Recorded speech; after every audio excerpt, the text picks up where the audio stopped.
ये कहानी एक आदमी की है जो एक टापू पर पहुंच जाता है। एक बार की बात है, एक बड़ा सा पानी की नाव जिसमें कि लोग सफर कर रहे होते हैं वो पानी में डूब जाती है। सारे लोग भी पानी में डूब जाते हैं, लेकिन उनमें से एक किसी तरह से बच जाता है। वो अपनी जान बचाते बचाते किसी तरह एक खाली टापू पर पहुंच जाता है। टापू बिल्कुल ही सुनसान होता है, वहां पर और कोई भी नहीं होता। वो इंसान भगवान को कोसने लगता है कि उसने उसके साथ ऐसा क्यों किया। फिर वो उस टापू के किनारे काफी दिनों तक बैठा रहता है, इस आस में कि शायद उसे कोई बचाने के लिए आ जाए।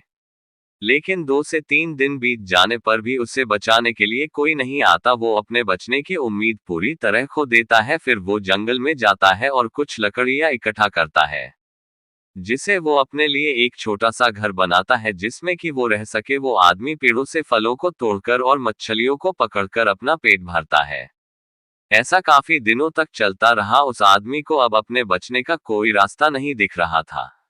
एक दिन जब वो जंगल में कुछ खाने की तलाश करने के लिए गया हुआ था, तभी उसे बिजली गिरने की आवाज सुनाई दी। वो बिजली उसके घर के पास गिरी थी, इसलिए वो वापस अपने घर को देखने आया। तब उसने देखा कि उसका घर बुरी तरह से जल रहा है।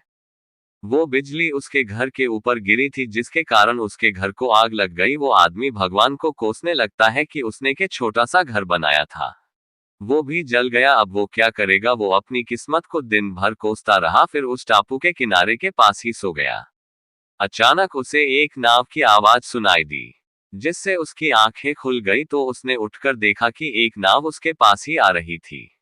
वो जोर जोर से उस नाव को मदद के लिए पुकारने लगा। उस नाव पर सवार लोगों ने उसकी आवाज सुन ली और उसे बचा लिया। उस आदमी ने उन लोगों से पूछा कि आपको कैसे पता लगा कि मैं यहाँ पर हूँ।